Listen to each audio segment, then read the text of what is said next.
So very very good evening to all my dear friends.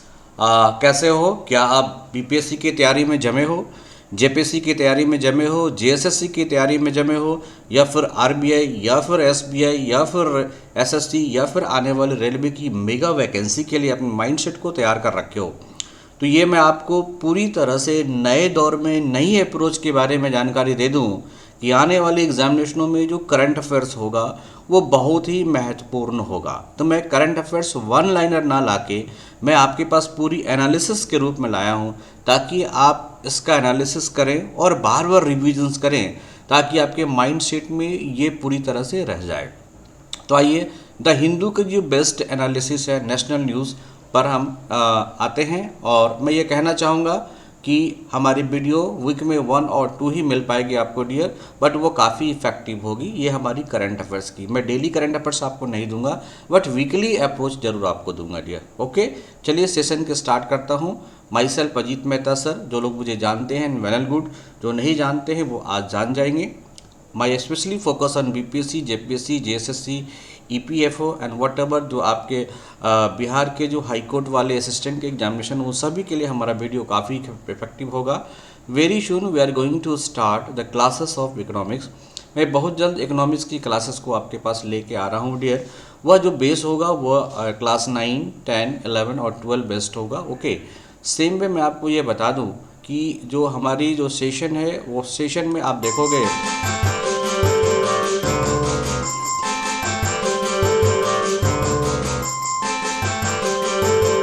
ये हमारे index चल रहे हैं डियर, इसी इंडेक्स पर मैं बात करूंगा।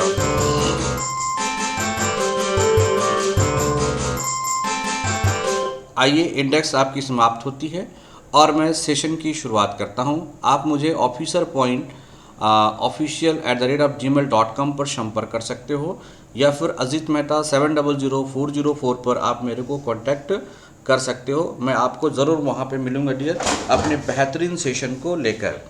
आपके पहले स्क्रीन पे जो पहला हमारा क्वेश्चन है, या आप कह सको कि पहली डिस्क्रिप्शन आपको जो स्क्रीन पे दी गई है वो इस प्रकार है कि प्राइम मिनिस्टर ने लॉन्च किया है E20 fuels and flag of green mobility okay rally इन बेंगलुरु। तो बेंगलुरु में एक रैली निकाला। रैली का मतलब क्या है डियर, कि लोगों को अवेयरनेस देना है कि किस तरह से इसकी आवश्यकताएं हैं।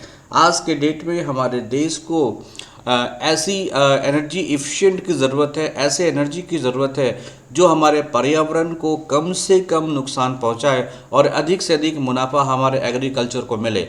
इसी को प्लान करते हुए प्राइम मिनिस्टर ने E20 फ्यूल्स की एक रैली निकाली थी। ओके, और इस यह क्या होगा, ग्रीन मोबिलिटी बेस्ड रैली होगी, जो कि निकाली गई है बेंगलुरु के अंदर। तो आप इसको मेंशन कर लीजिएगा डियर, ये बेंगलुरु के अंदर है। तो prime minister inaugurated India's energy week, इन्होंने जो है इंडिया एनर्जी वीक की शुरुआत करी है। ये 2023 में किस जगह से की है, तो बेंगलुरु की, कर्नाटका में की है। कब की है, तो 6 फरवरी 2023 को। ओके, तो ये पूरे वीक जो है ये प्रोग्राम आपको चलेगा, जिसमें हम लोग एक रैली निकालेंगे, एक आप कह सकते हो मैराथन के रूप में निकालेंगे, जो एनर्जी एफिशिएंट फ्यूल की बात करेगी, या ऐसे फ्यूल्स की बात करेगी जो पर्यावरण पर क्या हो, संतुलन रखता हो, या पर्यावरण को कम से कम नुकसान पहुंचाता हो, जैसे कि आप देख रहे हो। तो अपने पास कौन सा विकल्प है? अपने पास विकल्प है इथेनॉल की मात्रा को बढ़ाएं। तो इसलिए इन्होंने लॉन्च किया है, launch ethanol E20 fuel and flag off the green mobility rally organize by. और ये जो रैली किसके द्वारा ऑर्गेनाइज की गई थी? Hindustan petroleum corporation limited on the behalf of oil, gas, PSUs and PLL के संयोजन से इसको निकाला गया था। इसका मकसद यही है कि अब हम E20 में आ रहे हैं। अब सवाल ये उठता है कि E20 क्या है? In line with the ethanol blending, actually क्या है, इथेनॉल की मात्रा को बढ़ाने की बात हो रही है। Ethanol blending road map the prime minister ने लॉन्च किया है E20 फ्यूल एट, जो कि आपको रिटेल पे कितने रुपए मिलेगा, तो जस्ट 84 रुपीज़ में आपको मिलेगा। और ये आप देखोगे 11 स्टेट्स और यूनियन टेरेटरी में इसको लॉन्च करने की बात चल रही है। अगर बात करते हो कि E20 लिखा है, इसका मतलब क्या होता है? इसका मतलब होता है कि आपके जो पेट्रोल है उस पेट्रोल में 20% क्या मिला रहेगा, तो इथेनॉल मिला रहेगा। अभी तक हम लोग 6% पे चल रहे थे, अप टू 10% पे आ गए थे, अब कितने आ गए हैं, 20% पे आ गए। इससे हमारा पेट्रोलियम का या पेट्रोल का कॉस्ट कम पड़ता है डियर, और साथ ही साथ आप देखोगे कि इससे फार्मर को बेनिफिट्स होता है, क्योंकि जो फार्मर के प्रोडक्ट्स है जो वेस्टिंग होते थे उसको सरकार खरीदेगी और उससे इथेनॉल का निर्माण करेगी। ये स्पेशली जो प्रोग्राम है हम लोगों ने कहा है कि भारत 20% इथेनॉल का यूज़ करने लगेगा। कब तक करेगा डियर, तो 2025 तक ये गवर्नमेंट की टारगेट है कि we are going to be start the manufacturing of the petrol, ethanol based petrol, that is 20% involvement. इसलिए इसका नाम क्या रखा है, E20 रखा गया है डियर। ओके, और ये हिंदुस्तान पेट्रोलियम की तरफ से ये काम किया गया है, जो 2G 3G इथेनॉल प्लांट को इन्होंने सेट करने की बात करा है।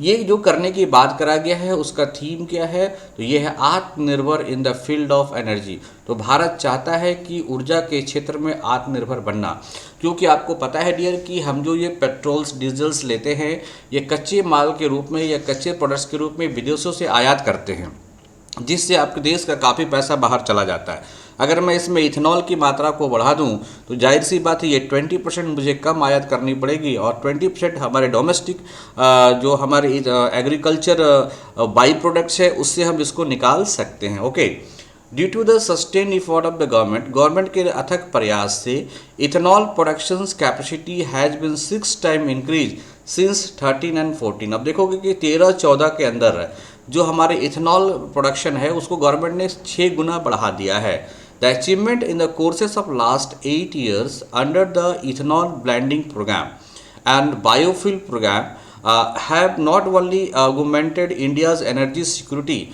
but have also resulted in the host of the other benefit, including reductions of the 318 lakhs metric ton of carbon emission।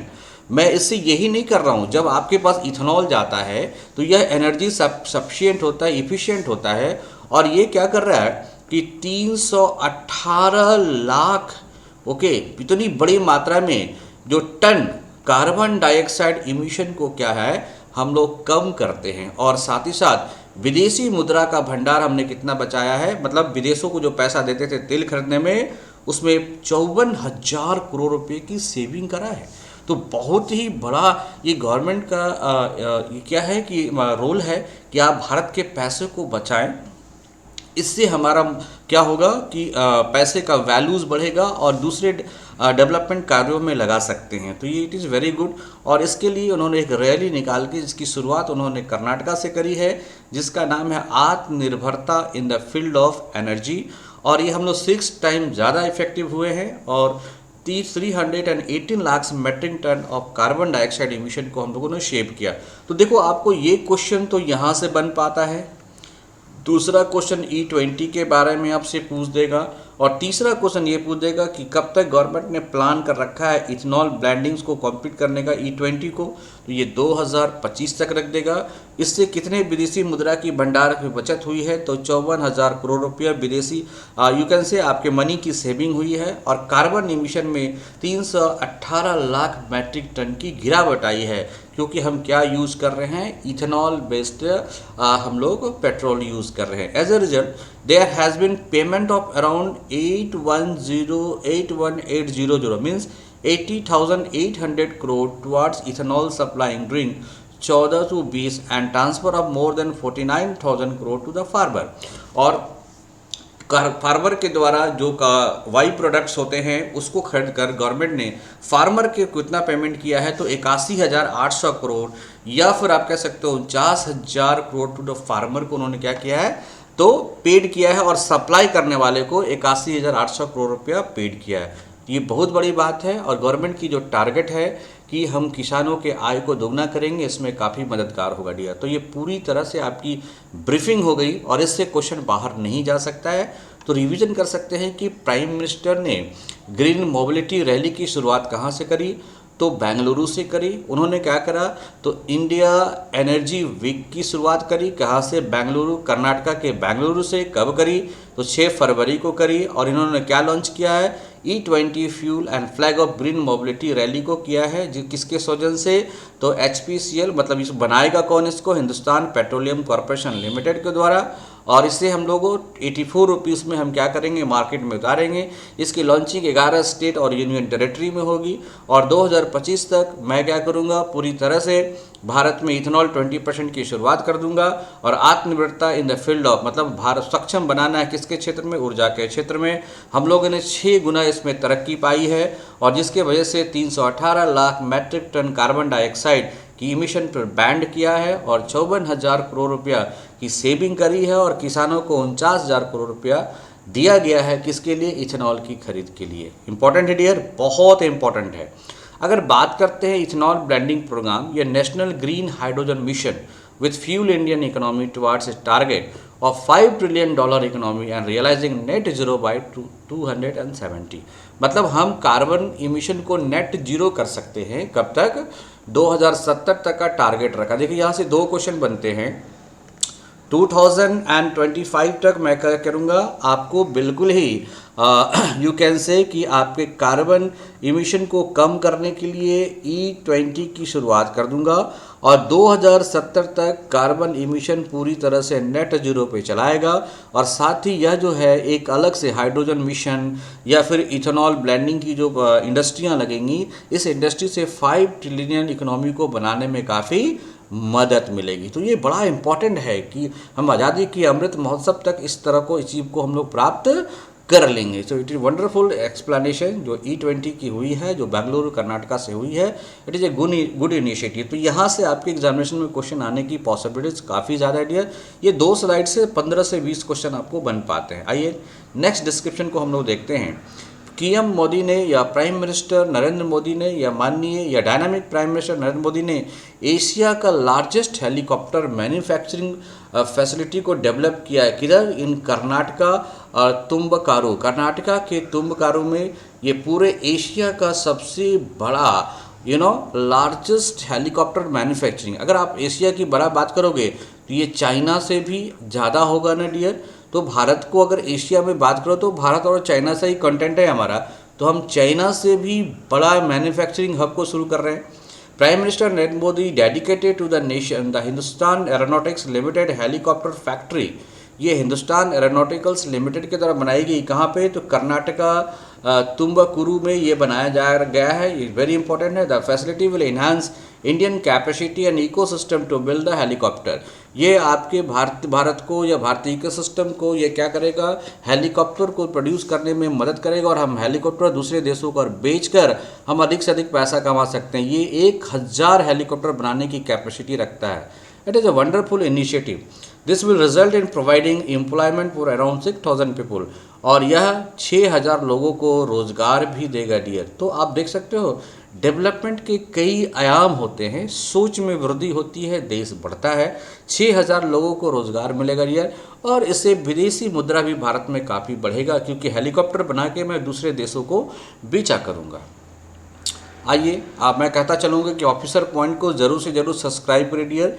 ये इस तरह के बेहतरीन क्वेश्चनों का संगम आपको लेके आएगी जो आपके एग्जामिनेशनों में सीधे लड़ने की बात हो रही है डियर। तो हिंदुस्तान इलेक्ट्रॉनिक्स लिमिटेड हेलीकॉप्टरिंग फैक्ट्री कहाँ पे डियर, तुंबकरू कर्नाटका में की गई है। ये कितने एरिया में फैला है, तो 615 एकड़ एरिया में फैला है। यह India largest helicopter manufacturing facility वाला प्रदेश बन जाएगा। To initially produce the light utility helicopter. ये शुरू में क्या बनाएगा, तो light utility helicopter, light combat helicopter and Indian multi role helicopter को भी यह बनाएगा। To boost the aerospace manufacturing ecosystem in the region. और ये भारतीय प्रांत में जो है एरियो स्पेस मैन्युफैक्चरिंग में बढ़ावा देगा, मेक इन इंडिया को बढ़ावा देगा। टू जनरेट डायरेक्ट और इनडायरेक्ट एम्प्लॉयमेंट। इससे डायरेक्ट और इनडायरेक्ट क्या होगा, एम्प्लॉयमेंट की बढ़ोतरी देखने को मिलेगी। ओके नेक्स्ट आइए।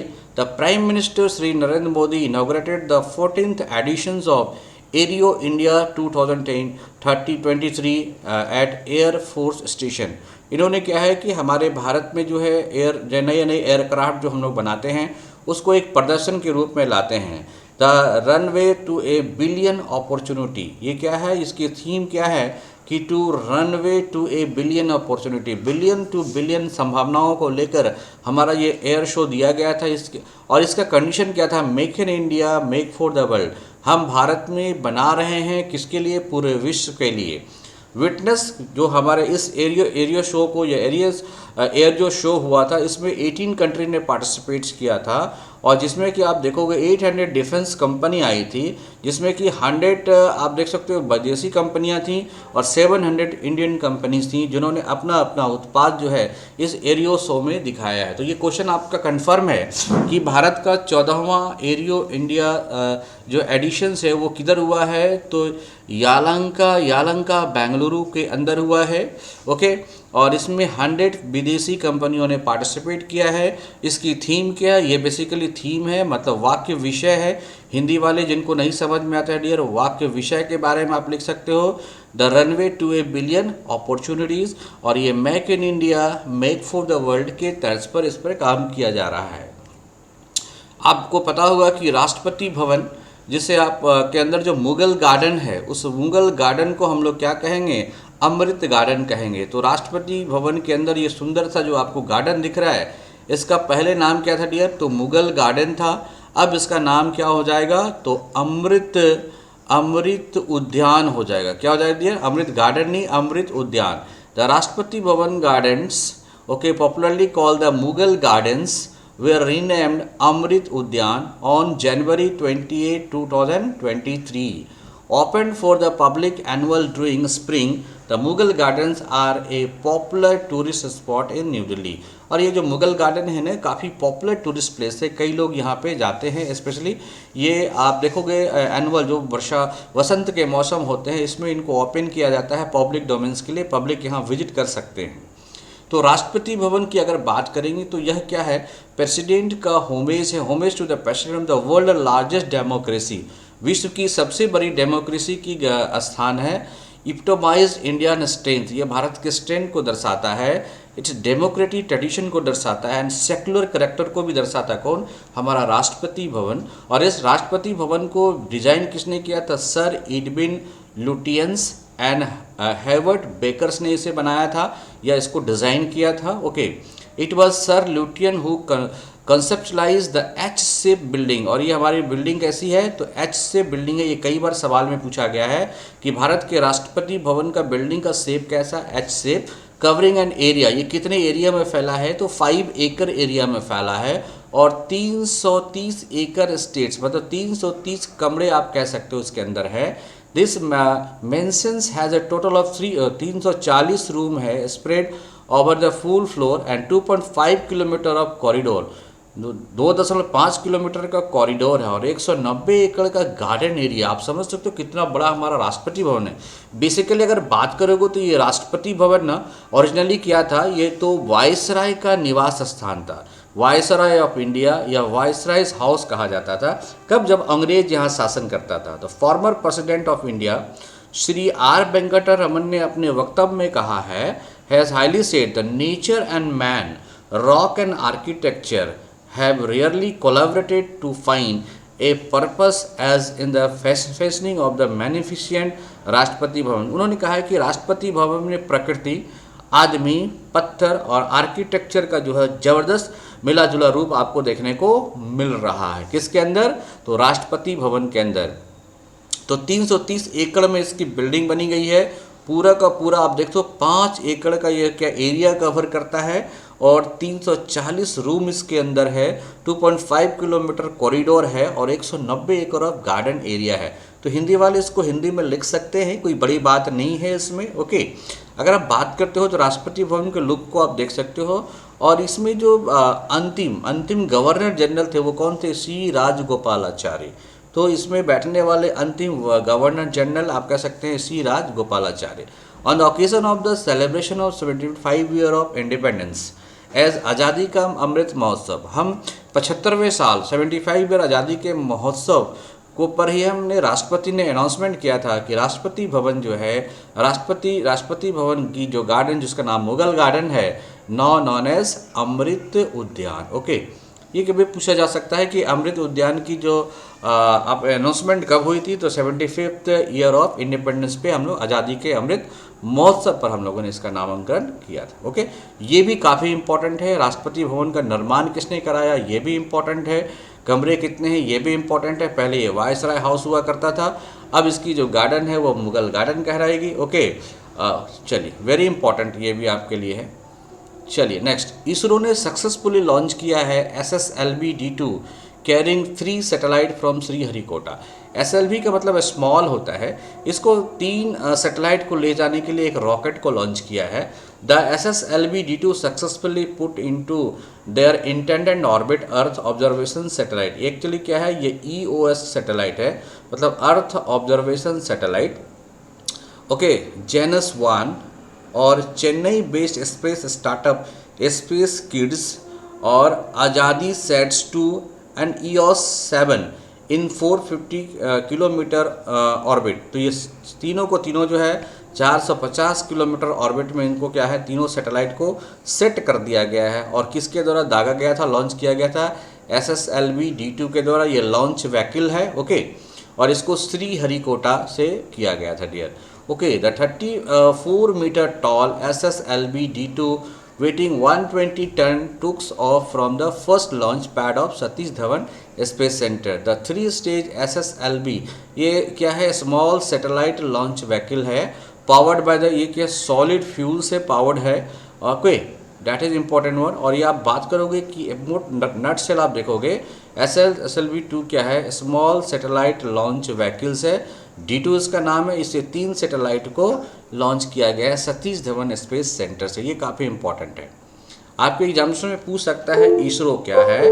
तो देखो, जब इसरो की स्थापना हुई थी, तो इसरो की स्थापना बेसिकली कब हुई थी, 1962 में हुई थी। और जिस समय इसरो की स्थापना हुई थी उस समय इसरो का नाम क्या था, INCOSPAR। ये काफ़ी इंपॉर्टेंट है। इसका फुल फॉर्म की बात करोगे तो Indian national committee for space research. Okay, Indian national committee for space research. बाद में इसको जो है डॉक्टर विक्रम ए साराभाई ने इसको चालू किया था, या डॉक्टर विक्रम ए साराभाई के इन्वेजन के कारण जो है इसरो को जो है 15 अगस्त 1969 को इसरो के रूप में इस्टेब्लिश किया गया, जिसका नाम है Indian space research organization. Okay, और इसको डिपार्टमेंट ऑफ साइंस ने अपने अंडर कब ले लिया, तो 1972 के अंदर ले लिया। और प्रेजेंटली इसके जो चेयरमैन हैं S सोमनाथ हैं। देखिए यहाँ से इसरो के चेयरमैन कौन हैं। इसरो की स्थापना कब हुई, 1969 में। बिफोर डैट इसरो का जो नाम था वो क्या था, INCOSPAR, Indian national committee for space research. ये कब, 1962 के अंदर ये इस्टेब्लिश हुआ था। ओके, और 1972 में आप देख रहे हो, आपका डिस्क्रिप्शन पे मेंशन है, 72 में क्या हुआ, इसे डिपार्टमेंट ऑफ साइंस के अंडर लाया गया। वेरी गुड, ये भी काफ़ी अच्छी इन्फॉर्मेशन है। काइंडली आप सारे वीडियो को या तो बार बार रिपीट करके देखना, या फिर इसे ना डाउनलोड्स कर लेना, या फिर इसको नोट्स बना लेना। इट इज़ बेटर कि आप नोट्स करोगे। ये जो मेल करोगे ना मेरे को, वो officer.official@gmail.com है डियर। आप देखोगे कि इंदौर, जो आपको पता होगा स्वच्छ शहर के लिस्ट में नंबर 1 पे इंदौर है। तो इंदौर की जो म्यूनसिपल है, नगर पालिका कॉरपोरेशन है, एक ग्रीन बॉन्ड को इशू किया है, जिसको NSE नेशनल स्टॉक एक्सचेंज में लिशन किया गया। ये काफ़ी अच्छी बात है। इसकी जो सब्सक्रिप्शन वैल्यू है 5.91 टाइम्स द इशू साइज। इसकी जितनी साइज़ है ना, ओके, मान लो ये 10 रुपये का अगर शेयर है, तो ये समझो बाजार में 50.91 रुपये पर ये बिक रहा है, इसकी इतनी वैल्यू है। तो Indore countries cleanest city gets 720 crore, और ये 720 करोड़ रुपया जो है बॉन्ड को, आपको पता होगा जो कैपिटल लेना पड़ता है तो शेयर, बॉन्ड एंड डिवेंचर को सोल्ड आउट करना होता है। तो म्यूनसिपल ग्रीन बॉन्ड को जब लॉन्च किया तो ये 720 करोड़ रुपए इससे हमें प्राप्त हुए हैं। ये हमें म्यूनसिपल कॉरपोरेशन को और डेवलप करने में सहायता करेगा। प्राइम मिनिस्टर ने देखो नेक्स्ट है, एक लॉन्च किया है, इनॉग्रेटेड शिवामोगा एयरपोर्ट। जो शिवामोगा एयरपोर्ट को प्राइम मिनिस्टर ने इनॉग्रेट्स किया है। ये कहाँ पे किया है, तो कर्नाटका के अंदर किया है। कर्नाटका को काफ़ी सौगात मिल रही dear. The new airport is developed at a cost of, कितने कॉस्ट से, तो 450 करोड़ की लागत से। ये भारत का सबसे नया एयरपोर्ट होगा, लेटेस्ट एयरपोर्ट होगा। अब इसकी बात क्या है, इन्होंने क्या थीम रखा, दोज बियरिंग हवाई चप्पल शुड ट्रेवल इन हवाई जहाज, जो लोग हवाई चप्पल पहनते हैं उनको भी हवाई जहाज में चढ़ने देना चाहिए। ये प्राइम मिनिस्टर का थॉट है। इसी थॉट के साथ इस शिवामोगा एयरपोर्ट को इन्होंने इनॉग्रेट किया है। ये भारत का सबसे लेटेस्ट एयरपोर्ट है। आपसे पूछ सकता है कि हाल ही में भारत ने किस एयरपोर्ट को इनॉग्रेट किया है या भारत का सबसे नया एयरपोर्ट कौन है, तो शिवामोगा एयरपोर्ट है। ये घरेलू एयरपोर्ट है डियर, ये इंटरनेशनल नहीं है। ओके, बस मैं आपको कहूँगा ये सारे इन्फॉर्मेशन मैंने आपको दिया है, ये काफ़ी आपके लिए मददगार होगा। अगर आप बीपीएससी, यूपीएससी, जेपीएससी या फिर आने वाले किसी एग्जामिनेशन की तैयारी कर रहे हो, आपकी जो कमिंग वीडियो है वो मोस्ट इम्पॉर्टेंट नेशनल न्यूज़ होगी एंड इम्पॉर्टेंट ज्वाइंट मिलिट्रियल एक्सरसाइज, वो नेवी की भी हो सकती है, एयर की भी हो सकती है, ओके, और अर्थ वाला या लैंड की हो सकती है। मतलब तीनों सेना की जो एक्सरसाइजेज होगी वो किन किन कंट्रियों के साथ हुआ है, उनकी क्या उपलब्धियाँ, उनका क्या नाम है, ये नेक्स्ट हमारा वीडियो आपको मिलेगा डियर। मैं करंट अफेयर्स की जो इस तरह की वीडियो है वो वीक में वन दिया करूँगा, 1 और 2 दिया करूँगा, और इस तरह से कई सोशल सिक्योरिटी स्कीम पर भी मैं वीडियो बहुत जल्द आपको दे रहा हूँ। आप हमारे चैनल को वॉच करते रहिए। वेरी सून हम लोग लाइव आएंगे। आप लोग जितने लोग लाइव आना चाहते हैं वो आप डिस्क्रिप्शन बॉक्स में लिखना कि sir I want to be on live, okay. तो ऑफिशियल यहाँ पे आप मेंशन कर सकते हो डियर, और मेरे को कांटेक्ट कर सकते हो अगर आप बीपीएससी, जेपीएससी और जेएसएससी की तैयारी में लगे हो, तो ये काफ़ी फ़ायदेमंद होगा। काइंडली आप सब्सक्राइब करो हमारे ऑफिशियल पॉइंट्स को। ये 1000 को क्रॉस कर चुका है। Economics classes for all upcoming examination 2023 के लिए वेरी सून। ये ऑलरेडी 1-2 क्लासेस आपको मिल चुकी है, डिस्क्रिप्शन बॉक्स में हमारा है। आप सब्सक्राइब करो ऑफिसर पॉइंट। आप टेलीग्राम पे भी ऑफिसर पॉइंट से सर्च कर सकते हो डियर, ताकि आपको नोटिफिकेशन मिलता रहे या फिर आपको पीडीएफ मिलता रहे। सब्सक्राइब करें, बेल आइकन को ओके करें, और ज़रूरत पड़े तो कांटेक्ट करें 7004043326 पर, okay. Thank you. We will meet very soon with another important output videos for your healthy examination. Fine, okay.